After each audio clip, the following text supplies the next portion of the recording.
Welcome to Discover Greater Lansing. Whether you're exploring the rich history of the state capital or indulging in incredible local food, there's always something exciting happening here. Discover living. Discover mobility. Discover downtown. Discover giving back. Greater Lansing offers breathtaking activities and outdoor adventures, ensuring a perfect balance of city life and natural beauty. Discover the warmth. Discover the charm. Discover Greater Lansing. The journey begins now. Hello and welcome back to Discover Greater Lansing. Thank you for joining me again today, where we're going to talk about all things theatrical and wonderful in our own community here in Greater Lansing. We have Abby from Riverwalk Theater and Chad we have from you're representing two today. We've got Peppermint Creek. That's right. And you have Williamston, beautiful town of Williamston's theater there. So welcome to the show today. There are so many, we are blessed with so many entertainment venues, and then there's nothing like live theater, and for all ages, and that's what I really love to talk about, intergenerational and getting out and doing stuff together. So for those, let's talk about a little bit of the history of your wonderful theaters, a little bit more about them so people know. Abby, do you want to get us kicked off with Riverwalk? Absolutely. Okay, so I have only worked for Riverwalk for about a year now, but it started in 1958 on Sheridan Road, I think, which is now Oakland. And then they existed for a while, then moved into a barn in Okemos. It's called the Barn Theater, and they were there for 22 years. But in 1988, they moved from Okemos down to where we are now currently located on the River Trail in downtown Lansing, right next door to Impression 5, and we've been there ever since. Yes, yeah. It's beautiful along the river walk. We're so it's just lucky to be in that beautiful location. scene to be there. And now you get to talk about, Chad, two theaters, wonderful theaters with rich history. So why don't you start us off with Williamston? Yeah, well, and I'm really speaking on behalf of Tony Caselli and his team of four that founded Williamston Theater. And what I think is so remarkable about Williamston Theater is that they're our only professional theater in the Greater Lansing area. After Boar's Head closed, Williamston opened, and they're a quartet that really has embedded themselves in the community in the town of Williamston, and purchased their building right in downtown, right near the Four Corners, and they are producing beautifully executed and really timely theater for their community and for the Greater Lansing area. So we're so lucky to have that theater right here in Lansing. Absolutely. And Peppermint Creek? Yeah, I founded Peppermint Creek in 1995. I almost hesitate to even say the years out loud. So this is technically our 30th year in existence, our 22nd as a nonprofit. I was a theater nerd in high school, elementary school, all through high school, and then right as I was about to start college, I was really anxious to do something that summer. And there wasn't really anything happening that I could be involved with, so I just naively said I would start my own theater company. Or I didn't actually think it was going to be a theater company at the time. I just thought I would just direct my own show, and that sort of snowballed from there. And we've just been fortunate now to be around for so long, and now celebrating our 22nd season. Yeah. Oh, that's wonderful. What wonderful assets. And my experience in theater, I'll never forget it. As middle school, I tried out for The Wizard of Oz, my favorite show of all time. And I had to sing that. It's Over the Rainbow is not an easy song to sing. Right. And if you don't have a voice, it makes it even more difficult. For sure. Well, I got put on stage crew, and my job was getting the witches attire or whatever. Yeah. So, which is just as important. I think both Abby and I would say that we have a lot of people that the onstage part of theater is so visible, and that's what audiences see often. But that the technical aspect of theater is just as important. That those worlds of like costumes and lights and sets would not happen if we didn't have a whole army of people making those things happen, and for the people on stage. Yeah, and what you just did was exactly what I love about community theater is you can ask anybody. Like, you're a theater person, what's your theater experience? They'll be like, oh, no, I'm not a theater person. But then they'll say, in middle school, I did work on The Wizard of Oz. And I will say, then you are theater people, like, welcome in. And theater is as an art form is like the convergence of all art forms. There's a role for everybody. It doesn't matter what your experience is. I guarantee that something in your life experience can be an asset to putting together this show. Absolutely, and I think look what you're doing now. I mean, you're on TV, which is like which is also theatrical in its own sense. And I think, the aspects that you learn through community theater in general, are so important. I think even if you don't necessarily consider yourself an actor or a performer or a theater person, I think that things like teamwork and problem solving and having a long-term goal that you have to start at step one and then and see that through to execution, and public speaking are all things that theater really sort of teach young people and older people. Project management. Yes, completely. Executive functioning. Yes, all of those. Well, you made me feel very good about my small role I played, because behind the scenes is so important, and it's for all ages. And we don't have All Express Children's Theater here, but that's another group that just introduces kids at a very young age to get involved, no matter your comfort level. And it does build team skills and speaking skills. So it's just a wonderful all-around experience, no matter if you can't be this, not everybody can be the star of the show, but all those supporting roles, if you will. For sure. And you've really sort of brought up, I think, what is sort of the reason why the two of us are here today, is that Lansing, for the size of the community that we are, has so many theater options and so many theater groups and companies. So we've already said Williamson Theater and All of Us Express Children's Theater. That we also have Starlight Dinner Theater, Ixion Theater, and then a whole host of others, both from the colleges at LCC and Michigan State. So we're just really blessed, not only Riverwalk and Peppermint Creek, but to have so many theater opportunities in a community our size, which is so awesome. Yeah, let's switch to now the subject matter. People go, "Oh, theater's not for me." But you talk about some of your big shows from the past, maybe a sneak peek about what's coming up in the future. Yeah. Take it. You want me to take it? Yeah, I think we, our mission at Peppermint Creek is to address current issues and create dialogue. So that means that we tend to be doing a lot newer plays. That have just sort of premiered on Broadway or professionally, and then have moved on to the community circuit, and so and are often much more topical and driven by what we're dealing with or what we're grappling with as a community and a society today. So that sort of is what drives the work that we do. I think coming up, so we've been. I think the biggest thing that I actually would love to highlight is not just a past show, but actually our venue. For us, that's actually a huge deal. So as I said previously, we've been around for 30 years. And in all of those years, we've been itinerant as a theater company. So we've been in greenhouses, at tree farms, community centers, basement theaters, all over, a ton of churches. And so it's just been in the last 3 years that we've moved into what we hope will be our permanent venue for quite a long time, which is Stage 1 Performing Arts Center at Eastwood. So we're directly across from Eastwood Town Center. The space is owned by Sycamore Creek Church, but they use that space as a community arts space. So any group can rent it and use it. And we ourselves and Ixion Theater, another local theater company, are using that as our permanent venue. So we're so thrilled to be there. We just got a brand new mural on the outside of the building by Dustin Hunt of Mural Maddox, and it's just so gorgeous, and we're so happy to really be putting our roots down and be able to plan more long term as a theater company. So that's in the past, I think what I'm most excited about. But coming up at the second part of our season, we've got 3 shows that we're going to be having on stage. In January, it will be our production of Fatherland, which is a show about, it's a true story about a father who was turned in by his son, who was part of the January 6th riot on the U.S. Capitol. And that play is really about where the limits of our belief and our moral sets and then our family dynamics come into play. So that's going to be in January.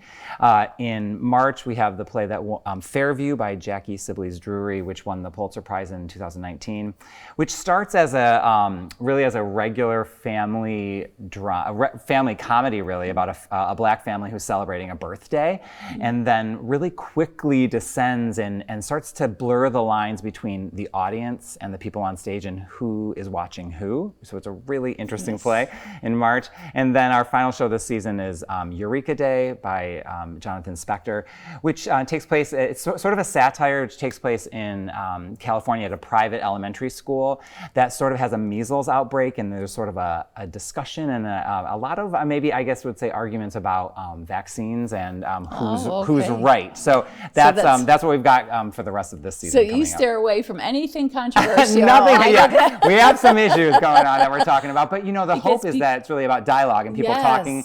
So we're certainly not saying this is the right answer or the wrong answer, but there's a lot of things for audiences to chew on, for sure. I think that's wonderful. And when you leave an experience like that, it's not like you just leave and don't think about it. You go over to dinner then and you talk about it as a family or as friends, and it's kind of like a safe stage, if you will. Here they present the issues, and then you can share your thoughts on. Yeah, I have always believed that theater is the best way for us to get ourselves talking amongst ourselves, because it sort of, you're safe sitting as an audience member watching something on stage. There's sort of a wall there that allows you to sort of think about things that are maybe thorny or tricky, but then later you can leave with either yourselves or whoever you came with, and then you can talk in what you said is a sort of a safe environment. And I think that's my favorite aspect of my job as an artistic director, which is to hear people say to me later, we were talking about that show for weeks. And so that's what I really, really love to hear, is that people are really grappling with those topics that we put on stage. It's more than entertainment,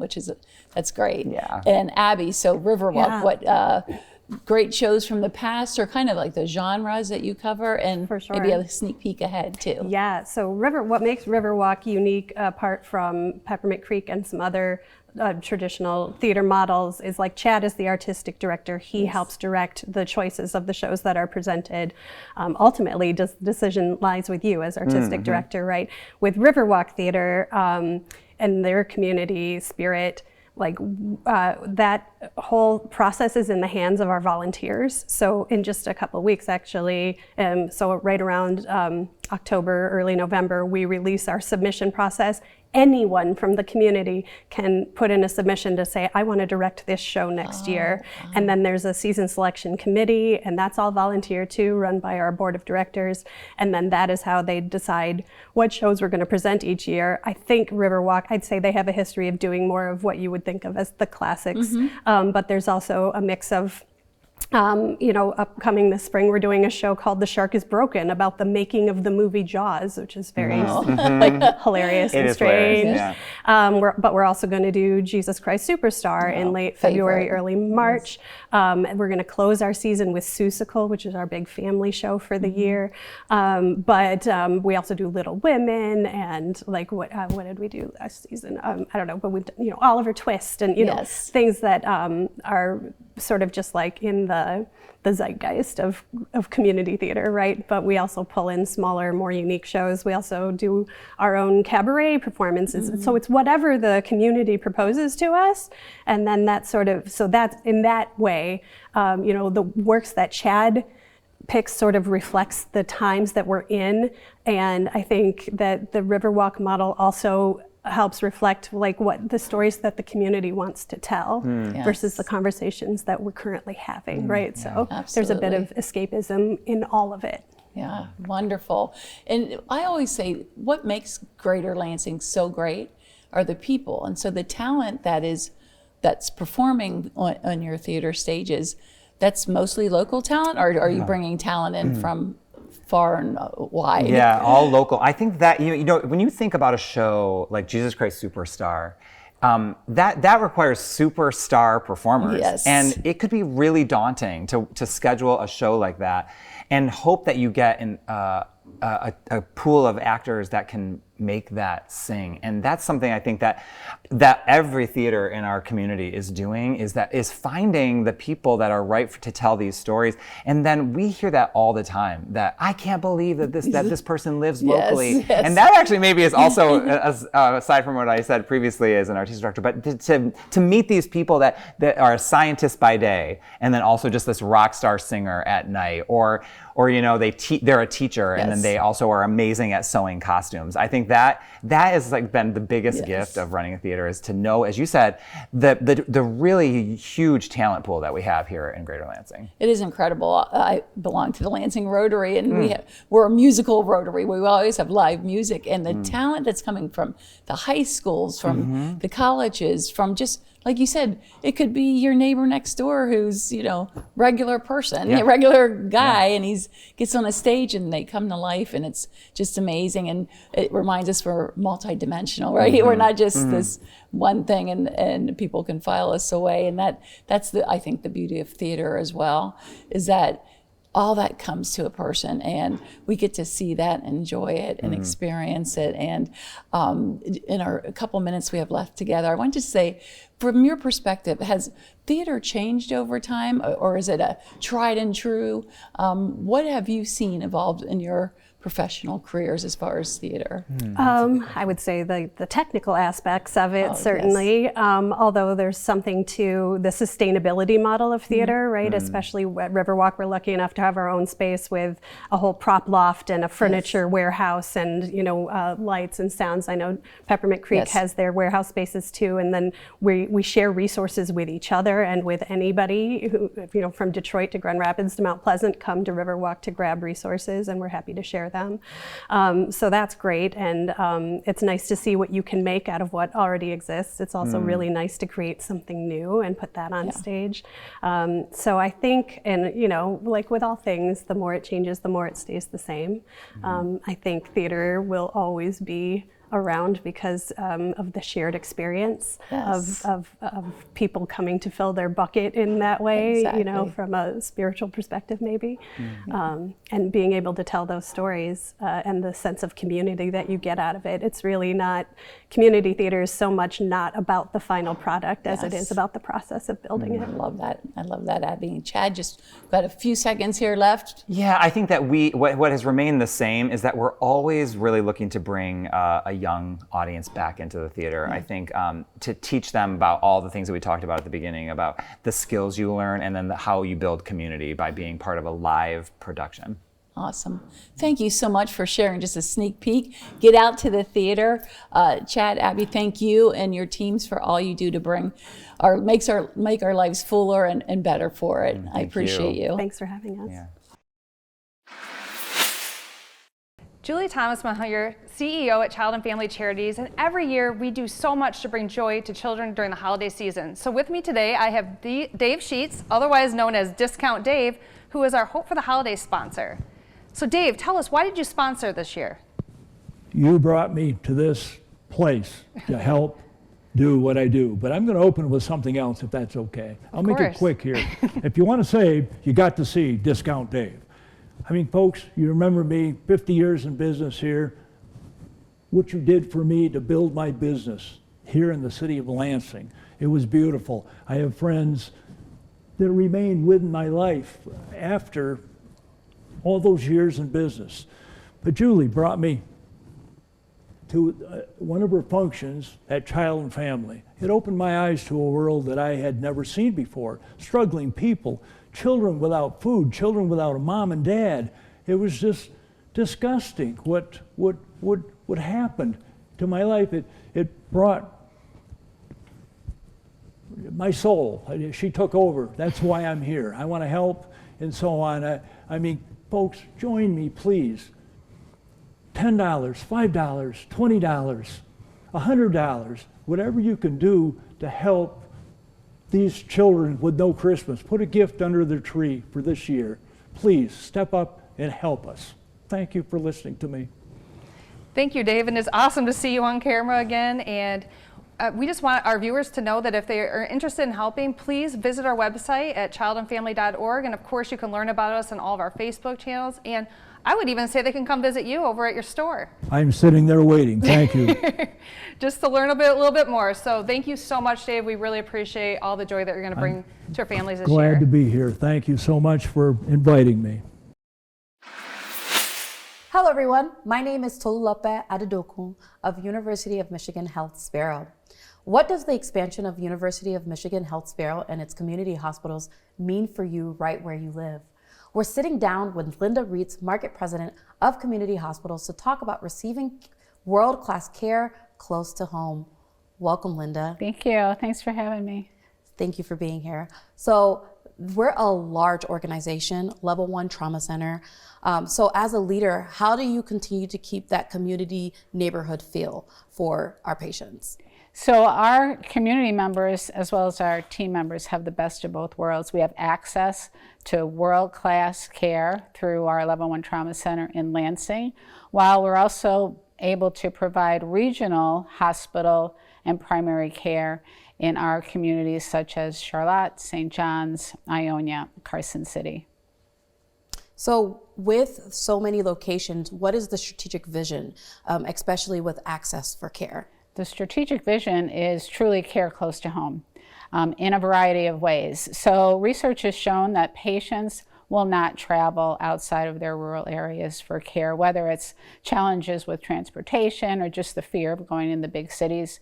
So our vision is primary care access for preventive care, as well as providing specialty services such as orthopedics, general surgery, cancer care, oncology. The list goes on and on. I love that. What I love about the things that you said the most was it's care close to home with the University of Michigan Health physicians, and that's so important. Thank you so much for this information. For more information at home, visit ufmhealthsparrow.org. Thank you, everyone. Hi, today I'm here with Jason Burnett, and we're going to talk about service projects in the Lansing Rotary Club. So I know that the Lansing Rotary Club does hands-on projects. Can you talk a little bit about the types of projects that they do? Yeah, absolutely. So the Lansing Rotary, we have a special projects group, and we usually try to get together and do something at least once a quarter, but definitely several times a year. And the types of projects that we do range from, the downtown Lansing Fall cleanup and cutback. The Michigan Waterway Stewards does twice a year, does a cleanup on the Grand River downtown. Then we also will go to places like the Greater Lansing Food Bank and package food for a couple hours. So those are just some of the opportunities that we have to give back to the community. Excellent. So can you talk about how this fits within Rotary's mission and values? Yeah, absolutely. So one of the main missions of the Rotary Club is service above self. And the service projects give an opportunity for us to give back, get out into the community, but it also gives us an opportunity to meet with Rotarians outside of the typical club setting. So it's just a great way to get together with a smaller group and help out. Excellent. And so for more information, folks can go to lansingrotary.org. Thank you, Jason. Thanks. Hi, I'm Deanna East, and I'm an Associate Director with Michigan State University Extension. Here with me today is Wade Sayers, a Food Safety Specialist with MSU Extension. Hi, Wade. Hi, Deanna. Thank you so much for having me. It's wonderful to have you here. So, Wade, a lot of people seem to be wanting to preserve and grow their own food. Can you tell us more about that? Yeah, it's getting more and more popular. People are wanting to grow and preserve their own food at home, from blanching and freezing to canning, all the way through even freeze drying. It's a really great way to make sure that you have food at home in case there's an emergency. But in addition, it's a great way to have food made the way that you want to. Utilizing a research-based recipe, you could make green beans that have less sodium, but also taste better and are fresher than those that you could buy at the store. That's wonderful. So how do people learn more about preserving their own food? The best way to learn more about preserving food is to utilize Michigan State University Extension's wonderful resources. For instance, the food safety team has online classes on Thursdays at both 1 and 6 p.m. In addition, you can have classes in your area from a local food safety educator. You can find out more about those classes from either visiting the website or contacting your local extension office. That's wonderful, Wade. Thank you for being here today. And thank you for joining us and learning more about MSU Extension. I have Robin Ryan here today from Eastbrook Homes. With our inventory being what it is, Robin, I bet you're building a lot of homes. We are building a lot of homes. That is great. Tell me about Eastbrook. Eastbrook is an amazing builder. They're semi-production. They'll customize to your own specific needs and desires. They have a wonderful process set up. Nice. People come, they start with me, they choose their lot and their house plan, and they end up getting their own personal designer. They work out of our 4,000 square foot design center. It's just amazing, amazing process. Sounds like a really nice experience. It is, and I'm so proud to be able to represent Eastbrook Homes and deliver such a beautiful home to the clients. Nice. And so speaking of your clients, tell me, who is the average builder, or I should say build consumer? Is it someone coming out of a home, or new people to home ownership? What would you say? So we work with all ranges of different demographics and people. We have people doing their first home with the lack of inventory. Okay. We also have empty nesters that want to downsize, and we have prices starting from the high 300s. So we just offer a lot of different opportunities. Nice, nice. Yeah. So bottom line, if you're not finding what you want in the area, people should explore new builds because it's changed. They really should. I get people who think that they can't build, and I'm like, just explore it. Just check it out. Right. You might be pleasantly surprised. Exactly. Well, I'll tell you, with the inventory the way it is out there, I think that every buyer should consider this. So I hope that our audience reaches out to Robin at Eastbrook and explores a new build today. CATA's Regional Mobility Solutions makes a difference in our community. Hear what riders and community leaders have to say about the value CATA delivers to the capital city area. My name is Fonda Brewer, and I am a Delta Township trustee. And I have been in the Delta Township area for 20 some odd years. I can recall going to a restaurant and having dinner with my mom before she passed away, and there was this gentleman there who I just happened to say hello to because he tapped me and said, "Today's my birthday." And so I said, "Okay."